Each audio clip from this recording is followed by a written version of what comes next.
English AST Sophie Hallaker demonstrates how she helps her students make progress through the 2 stars and a wish, comment-only marking system.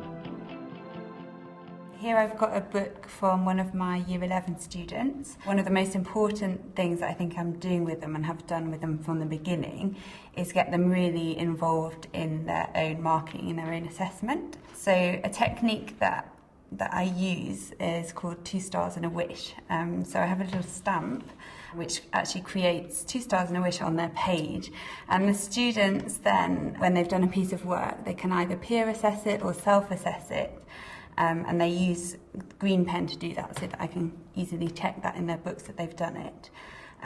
So their stars are 2 things that they've done well. So they would say, I like the way you have, and their wish would be something that they could have improved, and they'll say, I wish you had. At the beginning, when you first introduce this idea to them, they tend to pick up on something that's quite vague. So I like the way you explain, or I wish you'd done more detail, or I wish you'd done more explaining, and they tend to be quite vague about that. But as they get more adept at using this process, they tend to make more perceptive comments. So something that I try to get them to do is to link their feedback to the mark scheme. So they'll think about what the grade criteria are and how they can step up or down between them, and they'll try and pick out something that the other student has done well from the mark scheme. So they might pick something from the D bands and say, I like the way you have used short quotes and explained what the quotes show. And then to move that up to the next grade, they'll choose a wish. Their wish would be something from the next grade up that they haven't actually managed to do in that essay, and they try and pick something from the grade band and put it in as their wish. So you can see as they go through and they become more confident with doing that, they tend to make less vague statements, and it's actually more like something that you would write as their teacher, which is useful as a teacher because it helps you with your marking, but also it helps the students to really understand what they're doing nicely and what they still need to do to improve. At the very beginning of the year, when I first started teaching this particular class, she's sort of aiming. She thinks that she'll have to work really hard to get a D. Then she's aiming to get a final grade of a C.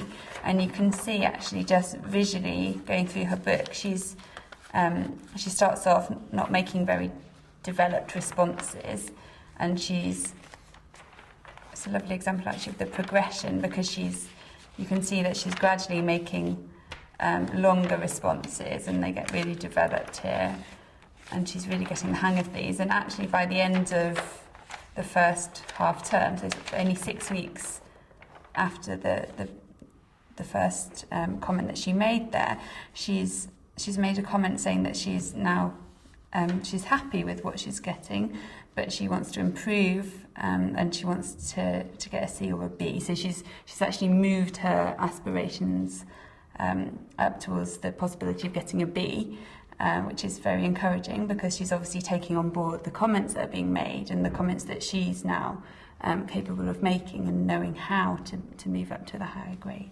From my perspective, the real difference that this type of marking can make, so being selective, using peer assessment, self-assessment, the 2 stars and a wish, I think it really helps the student to feel they know where they're going with their learning, and to really feel that actually, yes, they can become an expert in this subject. And I think it can really encourage the whole group of students that you're working with, because they don't just feel that it's something that the teacher has to do and that's that, and there's no way you can improve it, but it's a real sense of it being an ongoing process and something that they can develop and they can always improve on.